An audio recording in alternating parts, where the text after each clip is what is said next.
बिस्मिल्लाहिर्रहमानिर्रहीम। नाज़रीन, आज़ाद कश्मीर में एक सदारती आर्डीनेंस आया, उसके बाद वहाँ पे हंगामे फूट पड़े।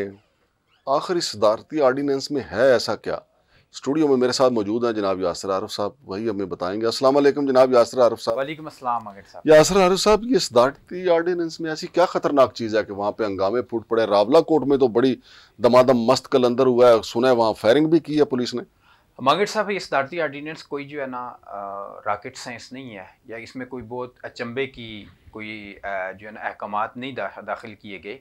ये एक लॉ एंड आर्डर के हवाले से एक हदायतनामा है जो आर्डीनेंस की सूरत में आया है, जिसके अंदर बड़े सलीके के साथ ये बात वज़ा की गई है कि अमन व अमान का जो मसला आज़ाद कश्मीर के अंदर गुज़श्ता कुछ अरसे से चल रहा है कि जिसको जी चाहता है, कोई टूटी हुई सड़क के लिए, कोई पुलिस के सिपाही के तबादले के लिए, कोई एडी और डीडी के तब्दीली के लिए, कोई जो है सीवरेज के लिए चढ़ निकलता है, सड़कें ब्लॉक कर लेता है, अमन अमान के लिए मसला बनाता है। तो उसके हवाले से एक वज़ा किया गया है एक ज़ाब्ता कि आइंदा जो भी कोई प्रोसेशन करेगा, एहतजाज करेगा, उसमें उसने इंतज़ाम वहाँ की ज़िला इंतज़ामिया से उसे इजाज़त लेना हो। यानी अवामी एक्शन कमेटी का असल में ये मक्कू ठप्पा गया। अवामी एक्शन कमेटी भी तो देखें जो कुछ कर रही है, हम बारह उसके ऊपर गुफ्तगू कर चुके हैं कि उन्हें दुनिया के हर मसले का हल सिर्फ एहतजाज में नज़र आ रहा है, लोगों को प्रोवोक करने पे नज़र आ रहा है। और एक लेकिन यासर यार, उनको एहतजाज के जरिए रिलीफ तो मिला है। रिलीफ मिला है और वो मुसलसल उससे तजावज़ करते जा रहे हैं। हमने बारहा इसके ऊपर बात की कि रिलीफ मिल गया, उन्हें उनके मुतालबात पूरे हो गए, लेकिन वो मुतालबात अब बढ़ते जा रहे हैं आए रोज़, और उसकी बुनियाद के ऊपर रियासत के अंदर लॉ एंड आर्डर का मसला क्रिएट करने की कोशिश की जा रही है। नहीं, सदारती आर्डीनेंस में इस एहतजाज करने वालों को सदारती आर्डीनेंस में कुछ सजाएं भी रखी गई जी, उसके हवाले से सजाओं का भी तयन है, उसके अंदर गिरफ्तारियां हैं और फिर मुख्तलिफ जो वायलेशन है उसके हवाले से मुख्तलिफ जो है ना सजाओं का तयन भी किया गया। और ये हुआ मीरपुर के अंदर, ये हुआ कि वहाँ पे इसी तरह बगैर इंतज़ामिया की इजाज़त के मीटिंग की जा रही थी, पीटीआई के लोगों ने की, तो वहाँ पे भी उस हवाले से रेड हुआ, कुछ गिरफ्तारियाँ हुई। उसके बाद फिर रावलाकोट के अंदर 2-3 रोज़ कबल वहाँ पे इसी तरह इस आर्डीनेंस के ख़िलाफ़ इसकी धज्जियाँ उड़ाने के लिए कुछ नेशनलिस्ट जो तंजीमें हैं उन लोगों ने रावलाकोट के अंदर आके इस तरह प्रोसेशन किया, और उसके बाद भी कुछ गिरफ्तारियाँ हुई, इनकी लीडरशिप की गिरफ्तारियाँ हुई।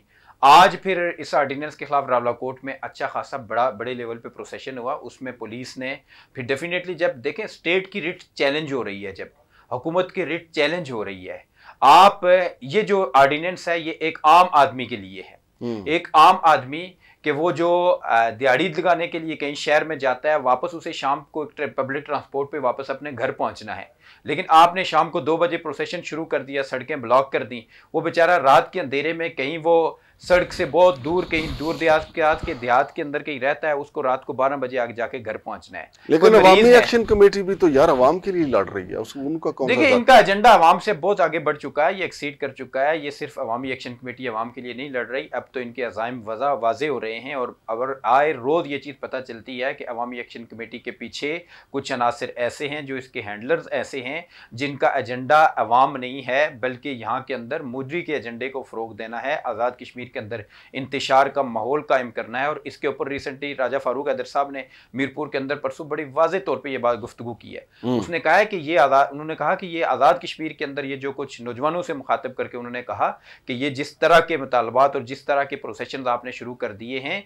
ये यहाँ पे इस चीज़ का जवाब फराम करना है। दरअसल है इसके पीछे जो एजेंडा हमें नज़र आ रहा है कि जवाब फराम करना है कि ये आज़ाद कश्मीर की इस कंस्टिट्यूंसी के अंदर अमन अमान का मसला है, लॉ एंड आर्डर का मसला है, यहाँ पे इंतशार है और इसका पैगाम कहीं दूर अच्छा नहीं जाता।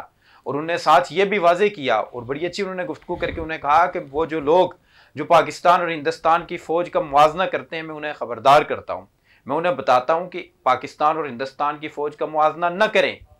फ़ौजें, अगर उसने मसा एग्जाम्पल कोड की कि अगर यही चीज़ आपने देखनी है तो लीबिया को देख लें, आज आप गज़ा को देख लें, इराक की सूरत हाल देख लें, बाकी अरब ममालिक को जो है मिस्र के अंदर देख लें, वहाँ पे कि जहाँ पे इस तरह के मॉब क्रिएट हुए, अफवाज के खिलाफ उन्होंने वहां पे फौजों को कमजोर किया गया, नतीजे में वहां पे उन्हें गाजर मूली की तरह काट के रख दिया गया। नहीं, ये राजा फरूक हैदर साहब सर देखे इतने को बड़े मोतबर मैं नहीं समझता, क्योंकि ये वही राजा फरूक हैदर साहब हैं। जब मियां नवाज शरीफ की हुकूमत यहाँ पे गई थी तो उन्होंने कहा, याद है ना क्या कहा था, कि इससे बेहतर है फिर हम उधर दूसरी तरफ जम्मू कश्मीर के साथ इलाक ना कर लें। यही राजा हमारे सियासतदान असल में पता है क्या, जब अपोजिशन में होते हैं उनकी ज़बान और होती है, जब हुकूमत में होते हैं उनकी ज़बान और होती है। देखिए सियासी क़यादतों के साथ तो इश्यूज लोगों के रहते हैं, इसमें कोई दो राय नहीं है।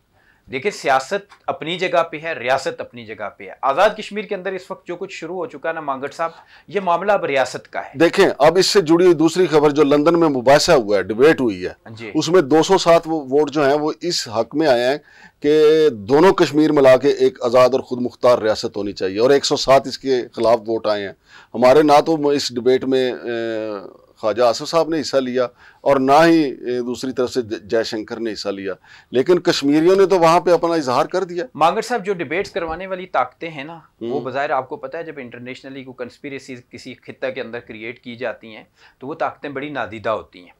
अब हम इसके ऊपर किस तरह इसको जो है ना कोड करते हुए एक दलील और लॉजिक बना लें कि वो मुबासा करवाने वाली उसके पीछे जो हैंडलर्स हैं ताकतें वो कौन हैं, वो कौन से इंटरनेशनल इस्टेब्लिशमेंट है कि जिसके मकासद है यहाँ पे जो ये लोग जो ये करवा रहे हैं, उसका तोड़ भी हमें तो करना चाहिए ना। तोड़ करना चाहिए। तोड़ करने के लिए हमने ये कहा कि आप इलेक्शन में आए। हमने अवामी एक्शन कमेटी के बारे में लास्ट भी यही बात की थी कि अगर ये समझते हैं कि अवाम के अंदर हमें पजीराई है तो जमहूरियत वाहिद रास्ता है।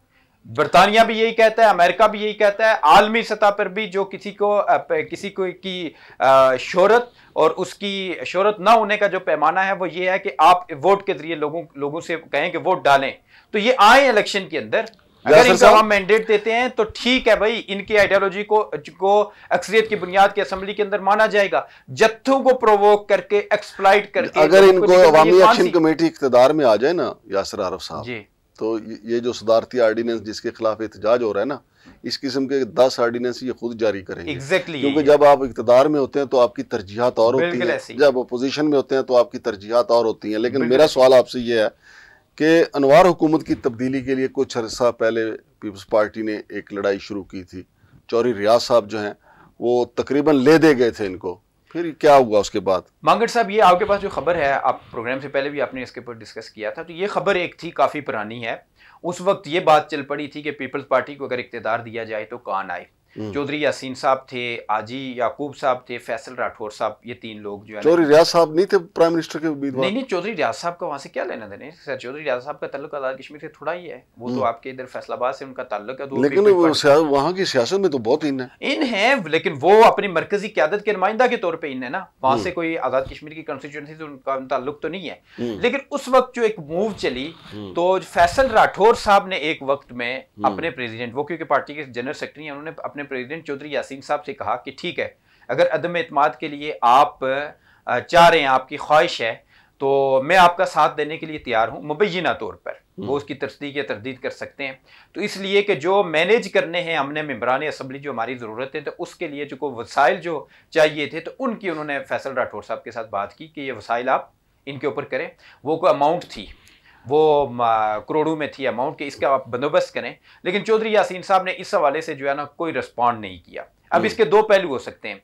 एक ये कि फैसल राठौर साहब पे अच्छा खासा क्रिटिसिज्म ये हो रहा है कि अनवारुल हक साहब के साथ मिल के उन्होंने सारी पार्टी को बेच दिया, खुद एक अच्छी तगड़ी वजारत ले ली, अपना कामकाज करवा रहे हैं, लेकिन बाकी उन्होंने पार्टी को, आज़ाद कश्मीर के अंदर पार्टी को इंतहाई नुकसान और घाटे में डाल दिया। एक पहलू ये हो सकता है कि फैसल राठौर साहब उस वक्त ये चेक कर रहे थे, क्योंकि वो अनवारुल हक साहब के साथ बिल्कुल सीसा पिलाई हुई दीवार की तरह खड़े हैं, जुड़े हुए हैं और मफादात हासिल कर रहे हैं। तो करना भी चाहिए उन्हें, पॉलिटिशियन है, इस पर कोई एतराज़ वाली बात नहीं है। दूसरा पहलू ये है कि शायद फैसल राठौर साहब, क्योंकि अनवारुल हक साहब टीज तो करते रहते हैं सभी को, तो फैसल राठौर साहब को भी कहीं ये मूड बन गया था कि यार एक शख्स तंग ही कर रहा है, तो मेरा उसके साथ वज़ादारी का ताल्लुक है, तो अगर मेरा कोई दूसरा कोई कुलीग पार्टी प्रेसिडेंट इस पे आता है तो हम उसके लिए कोई एफर्ट करके देख लेते हैं, कोई सिंसियर होकर करें। तो उन्होंने चौधरी यासीन साहब को ये ऑफर की थी तब कि ठीक है, आप जो वसाइल मुहैया करने के उस ऊपर करें, काम करें, बताएं कुछ हमें तो क्या करना है, तो हम आगे बढ़ें। लेकिन चौधरी यासीन साहब ने वसाइल के वाले से कोई रिस्पॉन्ड नहीं किया। लग यही रहा है कि चौधरी यासीन साहब, उनका एक स्टाइल है